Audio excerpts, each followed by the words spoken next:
Hey guys, and welcome back to my channel. So for this week's video I wanted to do something a little bit different. I really wanted to throw it back to the good old tag video days, and I have been seeing this tag on like booktube and things like that. I am definitely not a booktuber by any means, but I thought it would be fun to sit down today and go through the mid-year freak out book tag. I've read 23 books so far this year. My goal is to get to 50, so I feel like I'm kind of ish on track, and just kind of give you guys my thoughts on some books that I'm either looking forward to, some books that I have read. I am also planning to film a separate video where I talk you guys through those 23 books that I have read, so definitely stay tuned for that, because I don't think that video will be up by the time this video goes up. But yeah, without further ado, let's jump into this tag. I've written down all of the questions, so if I'm looking down it's because I'm reading off of my book. First question that we've got is the best book you've read so far. Now I am going to cheat. I am going to say two, purely because they are both very different genres. So the two that I have chosen for this question are these two here. So I have got It Ends With Us by Colleen Hoover, which is a romance book, and then I've got Verity by Colleen Hoover, which is a thriller. So I'll talk about Verity first, I think.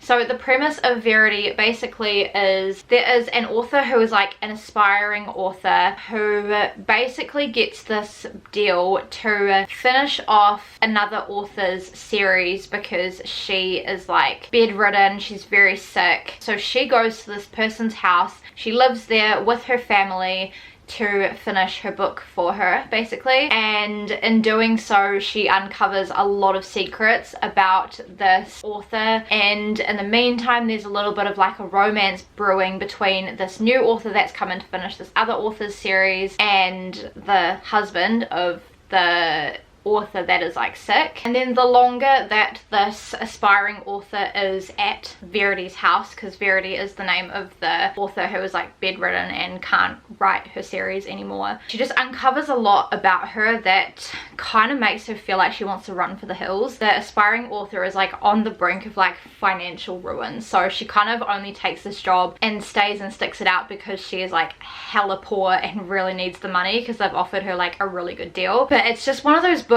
that's just very unsettling, and when I was reading it I was kind of like there are definitely some parts that are really difficult to read, and as I was reading this I was kind of like, why on earth are people raving about this book? And it doesn't make sense until the end, and then the end I was just like, oh my goodness, like Colleen Hoover wrote this so well. It's very different to like her writing style here, that it almost is kind of strange that it's written by Colleen Hoover. If you've read Verity you'll know what I mean, but it is a really good book. It definitely was one of those ones that I was like, oh my goodness, like there were parts of it that I was reading late at night as well, and that probably didn't help. Definitely like was creepy, definitely like had me on like the edge of my seat, so that's why I've put it here. But definitely know that there are parts of this that are difficult to read, and I didn't know that going into it. On the opposite end of the scale we have It Ends With Us, which is a romance. This, I do just want to preface, does have a lot of trigger warnings, which I feel like a lot of people just don't talk about. It was definitely something that I didn't know about until I started reading this, and then I was like, wait, why is no one talking about all the trigger warnings? Everyone's just talking about how great it is. I think what makes me love this so much is because Colleen Hoover wrote this as like the story of her mum and her dad. Just made it feel so much more personable. It kind of was a good way to be able to like relate to the characters. You kind of have a bit of like a then and now timeline in this book. Basically this chick has grown up in quite a difficult home. I'm not going to say what goes on, but it's a difficult home. So she obviously grows up, she moves out, she moves to Boston and kind of wants to like restart her life, kind of just like figure out who she is, all that good stuff. And then there's obviously a romance that brews with her and another guy. All the while from the like then timeline you are obviously experiencing her living in the house that she was in when she was younger, talks about her friendship with one of the guys at her school and kind of just their friendship, and then this guy that she was going to school with turns up a little bit later on as well, and it kind of creates like a little bit of a love triangle. I really enjoyed learning about all this kind of thing, and it definitely helped me understand. So for that, I really enjoyed it, but just know that it does have trigger warnings, so definitely check this before you read it. Okay, question 2, the best sequel you've read this year. So I actually haven't read a lot of sequels this year. I've only read 3, and my favorite one out of the 3 definitely has to go to It Starts With Us by Colleen Hoover. This doesn't really have a lot of plot. It is obviously the sequel to It Ends With Us. You kind of got to see like the happily ever after of 2 characters that are in It Ends With Us. I won't spoil it, obviously. It was just a feel-good book, honestly. Like, made me very happy. It was just nice to get like a little bit more of these characters, to be honest, because I feel like you get so attached to them in It Ends With Us. It's quite a chunky book, but I actually read this super duper quickly. You get a dual point of view in here, which is also really nice. The next question is a new release that you haven't got to yet but you want to. So I don't have the physical copy for this, and I don't know if this is technically going to count as a new release, but I'm going to count it as a new release, and that is Too Late by Colleen Hoover. So Colleen Hoover has been working on this book for like years, but it's only been like a few chapters here and now on like Wattpad, because she got a lot of like really good feedback about the story. She's now published it as an actual book, and it's just come out over the past couple of months. All I can remember from the preface of it is that it's kind of a bit of like an emotional manipulation type situation, but it seems really interesting, and it's something that I want to like educate myself a little bit more on, because I think this girl goes to live with this like really rich guy. I don't know if she like works for him or if it's like a relationship thing, but basically I think he just controls everything, like who she talks to, like what she can and can't do, all that kind of thing. Obviously I really enjoy Colleen Hoover's writing, as you can see, because all of the books that I've recommended so far are written by Colleen Hoover. The 4th one is Book of the Month. So we are like 2 weeks, just over 2 weeks into July as I'm filming this, and as of right now I have only read 2 books this month. Favorite ones out of those 2 is the one I'm currently reading, which is Magnolia Parks by Jessa Hastings. So this one I've kind of just hit the halfway mark on. Also, I do dog ear my books. Don't come for me. The reason I do it is because I carry my book to work, and anytime I put a bookmark in my book, it always falls out in my bag, and then I've lost my place, and it's happened multiple times, and it just makes me frustrated. So now I just dog ear my books. I know some people hate it, some people don't care. Magnolia Parks is kind of like a Gossip Girl vibe. It's very like Chuck and Blair, but in saying that, it feels a little bit easier to read about than Chuck and Blair. Like, it almost seems a little bit more like emotional than Chuck and Blair, but the writing is so good. Like, I don't know how Jessa Hastings does it or how her brain works. You can really like properly understand her mind, basically. You do get a dual point of view in this. So obviously it tells about like a guy and a girl. They both come from like very rich families. They've had a lot of history together, and it's kind of just like they love each other but they can't be with each other because there's too much history and like all that kind of thing. So it's more of like a character story than it is a plot. Like, you don't really have a lot of plot, but it just kind of feels like you're hanging out with these characters and getting a snippet into like their world, which is really interesting to read about. I'm honestly flying through this. It's so good. I'm up to chapter 30, short chapters. I love the cover as well. It's super cute. This is a series as well, so I definitely want to get my hands on the next few books as well. I know people either love this book or hate this book. It is kind of toxic, their relationship. Well, it is toxic. It isn't kind of toxic. It is toxic. Do I feel like their relationship could be solved with a simple conversation and forgiveness?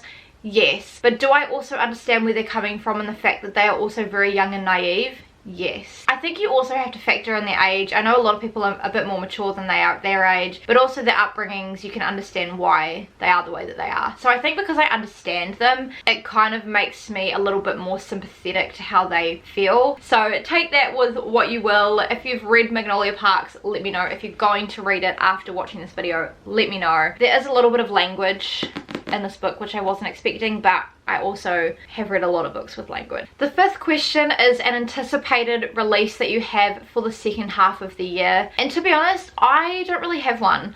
I feel like a lot of the series that have books coming out are just series that I haven't started yet, and a lot of like things that I have been looking forward to reading are books that I've got. Question 6 is my biggest disappointment. Now, this is a book that I used to own but I no longer have, and that is Glow by Amy Kathleen Ryan. It was basically a concept of like these two kids who, like obviously a guy and a girl, who have grown up in space. They're like part of the first generation that have been born in space. Obviously they have like a romance and stuff between the two of them, and then one day they get like wrenched apart from each other, and it's kind of like their story of them fighting their way back to each other. Meanwhile, like this ship is heading for like a new Earth planet where they hope to like set up civilization basically. And I feel like the concept was just very good, but the execution was terrible. Like I feel like the reason that they got wrenched apart was kind of stupid and a bit unrealistic given how they were describing everything. The whole story was basically like how much better they would be if they were with each other, and then when they finally got to each other in the end, they just started like second guessing each other and like didn't want to be around each other and like all this stuff, and I'm like, are you kidding me? Like you've literally just spent the entire book saying how much you want to be with this person, and now that you're with this person you couldn't care less. I think I just had higher expectations for it than what it actually gave me. It's basically a YA dystopian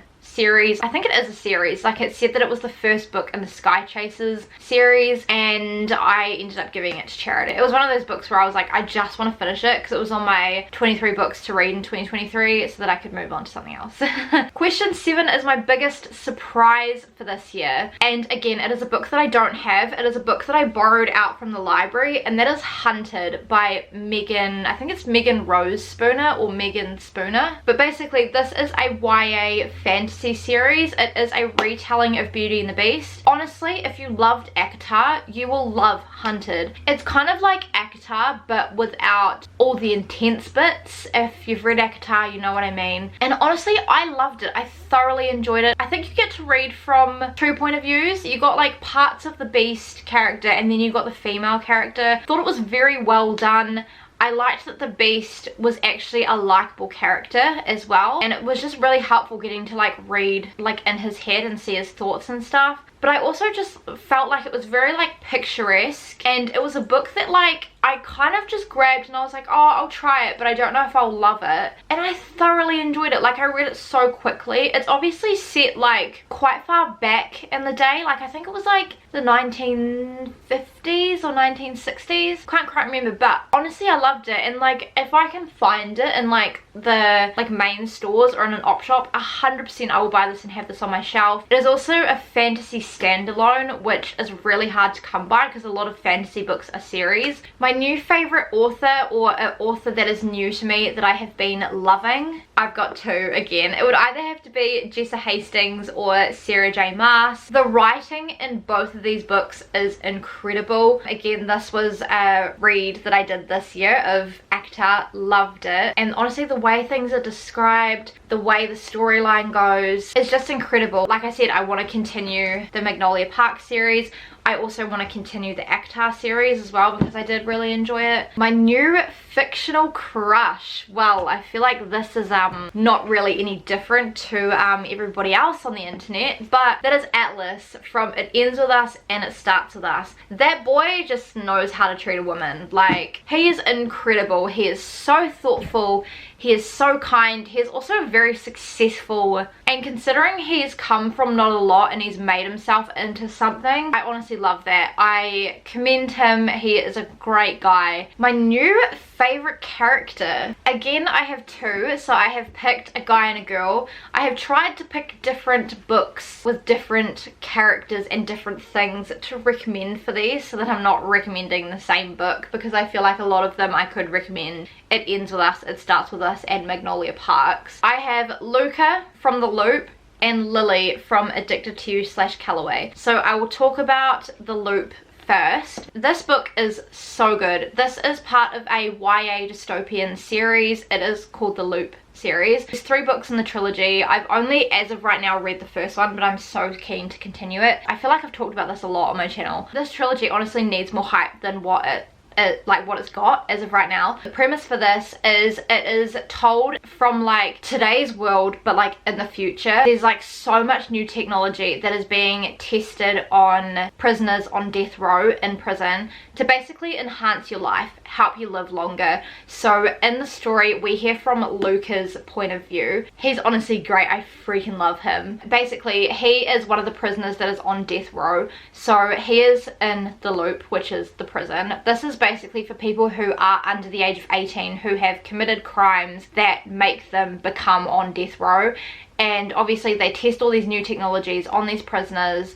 They can choose to refuse, but if they say yes to technology being tested on them, their sentence for like when they're sentenced to death gets pushed back. So kind of like the longer they get technology tested on them, the longer they get to live in the loop. But basically the loop is like a prison. You're obviously locked in your cell. You have 1 hour of daylight per day where you get to like go outside.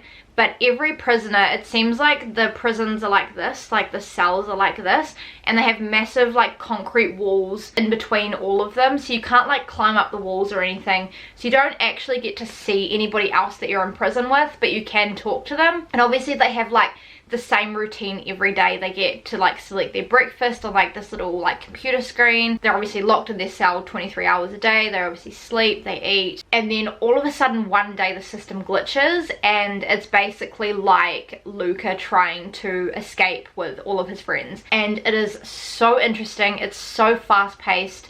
The chapters are like really short, and like it's kind of written as like day etc in the loop. It reminds me very much of like the Maze Runner series, and on Google this is described as a cross between the Maze Runner and the Matrix. But I honestly love Luca. Like he is just so cool. He's also a reader as well, and so I feel like that's why I connect to him a lot. And he's also just really kind, and like once you get a bit of his story you're like, wow, like this dude is like such a sweet person, even though he's like in prison on death row. But he's a really likable character. And then for my female character I have picked Lily Calloway from the Addicted to You / Calloway sister series, which is written by Krista and Becca Ritchie. I love Lily. I know that she has her flaws. She obviously comes from like a rich background, but she just seems like a character that like would be really fun to hang out with. She seems really thoughtful of like other people as well. Basically, if you've never heard of this series, it is a series. It is a 10-book series which has the Addicted to You series and the Calloway sister series. You can read them separately, but you are always recommended to read them together. So Lily and Lo have been in a fake dating relationship since high school, I'm pretty sure. Lily is addicted to sex, Lo is addicted to alcohol. They both come from very rich families who would not approve of their lifestyle if they knew about it, so they kind of just fake date to like hide each other's secrets. And Lily is in college and Lo I think is in college as well. Honestly, I love them. Like they're great characters, but yeah, Lily especially seems really sweet. She cares about Lo a lot, and she just honestly seems like a cool character to like hang out with. There's not really a lot of plot in these books, but it's more of like just a hang out with these characters, more of a character study, and I love that. Question 11 is a book that made you cry, and to be honest, no books that I have read this year have made me cry. So sadly I cannot recommend one for that because I've not read any that make me cry. I've also said this before on my channel, but the only thing that ever really makes me cry in books is when the love interest dies. Question 12 is a book that made you happy. So obviously I'm trying to recommend different books here, otherwise I could very easily recommend It Starts With Us, but I tried to pick something different. So I picked The Inheritance Games by Jennifer Lynn Barnes. I loved this book. I read it so quickly. I flew through it. It just like kept you on your toes the whole time. Basically, if you've not heard of this, basically there is this girl called Avery who is still in school. She is like struggling poor, like sleeping in her car poor. All of a sudden she inherits billions of dollars from this old rich guy who she's never met. This old rich guy had a family who were expecting to receive most of the inheritance. They inherit some of it. It's kind of like her working with these guys to try and figure out why she's inherited all this money, and she has to live at their house with their family for a whole year, otherwise she loses this inheritance. And so it's kind of very much like Nancy Drew, like there's all these like hidden passageways and this big mansion, and like these boys are like really well known as well because they're obviously like rich as, and it's just so fast paced. It made me so happy the entire time. I love all 4 of the Hawthorne brothers. Like there's not one character that I'm like ugh, like they all are just so interesting. This is a trilogy as well. Question 13 is the best book to film adaptation. So I've tried to pick ones from like this year, like books that I've read that have now come out as like movies and things. I've kind of cheated with this and I've picked a TV show, and that is The Summer I Turned Pretty by Jenny Han. So I think this came out maybe even not this year, maybe last year, but I reread this trilogy in summer and I honestly love the TV series. I know season 2 is about to drop very soon, which I'm very excited about. There were like a couple of things that didn't really happen in this book in the TV show, but I feel like they kind of needed to add something into the TV show to make it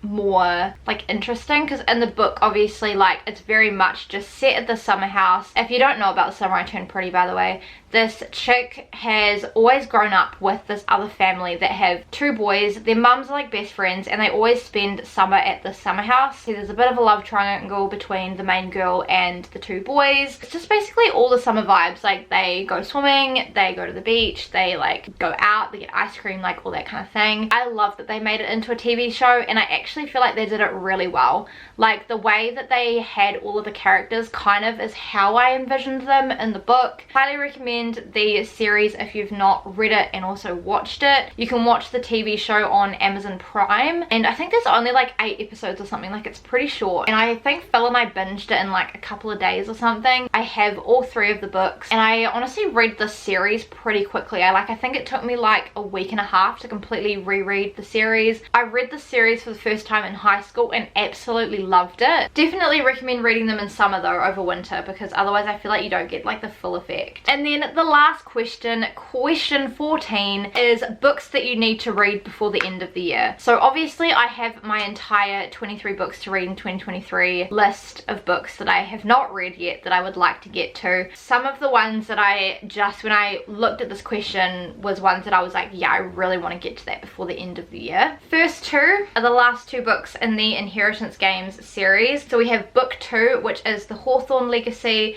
and book 3, which is The Final Gambit. I honestly just want to finish this trilogy because I know it's so hyped on the internet as well, and I loved the first book, and I also don't want to leave it too long so that I forget what happened in the first book. So these are kind of like next on my list. The next lot that I am going to do is like 4 books, which is on my 23 books to read in 2023, but that is the last 3 books plus the novella in the Miss Peregrine's Home for Peculiar Children series. There are 6 books in this series, and then 7 if you include the little novella. But again, this is a series that I don't want to leave too long. If you've never heard of Miss Peregrine's Home for Peculiar Children, it's basically this guy is like living in like a world like ours today. Like it's like a fantasy series. There's like this hidden world that is within the world that we live in that his grandfather was a part of, and he doesn't realize that until his grandfather dies. His grandfather had like special powers, and so his grandfather leaves him a message to go and find this world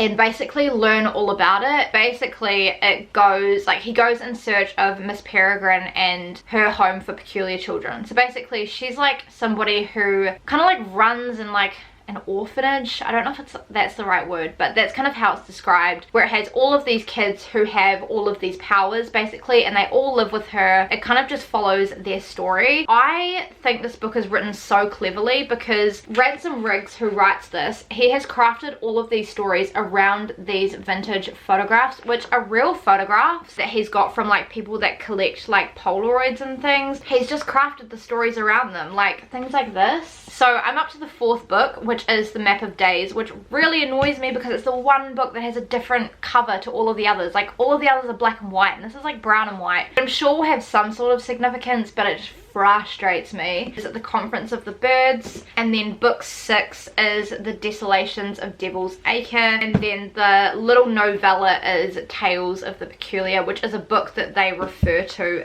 in this book a lot. The Tales is kind of like their history basically. The next book that I have on my list that I really want to get to before the end of the year, I don't have the physical copy of, but I really want to go and buy it, and that is A Court of Mist and Fury, so Akamath, which is the second book in the ACOTAR series. I've just really been enjoying the series. Like, the first book definitely was kind of what I was expecting, but also a lot different from what I was expecting. I was not expecting all of the violence towards the end of the book. Like, that was definitely a surprise, and I feel like something that not a lot of people talk about. But I've been finding recently that I'm like, oh, I really just want to read the second book, but I don't own it, so I need to go out and buy the second book. The last book that I really want to get to this year, again, is on my 23 books to read in 2023, and when I posted that video, I had so many people message me and be like, oh my gosh, you need to read this book, like, it's so good. And that is The Flat Share by Beth O'Leary. So basically, this tells the story of Tiffy and Leon, who share a one-bedroom flat, but they've never met. So they work like opposite shifts, so I can't remember who works what, but one of them works the night shift, so they sleep there during the day. The other person works the day shift and sleeps there at night when the other person is like at work. But I think they like start to like leave little messages for each other and things like that. And I think it's just like a romance that kind of blooms between two people who've technically been living together for ages but have never actually met. And that concept just sounds really interesting. So really want to read this. I think I will fly through this as well. So there we go, guys. That is my completed mid-year freak out book tag. I really hope you guys have enjoyed watching this. You may have found a new book as well that you want to pick up. Let me know down below if you guys have read any of these books and what your thoughts were. Obviously no spoilers please, but if you guys enjoyed this video, make sure to give it a big thumbs up and subscribe to my channel if you have not already. Please make sure to turn on the notifications and check out my social media. It's always linked down below.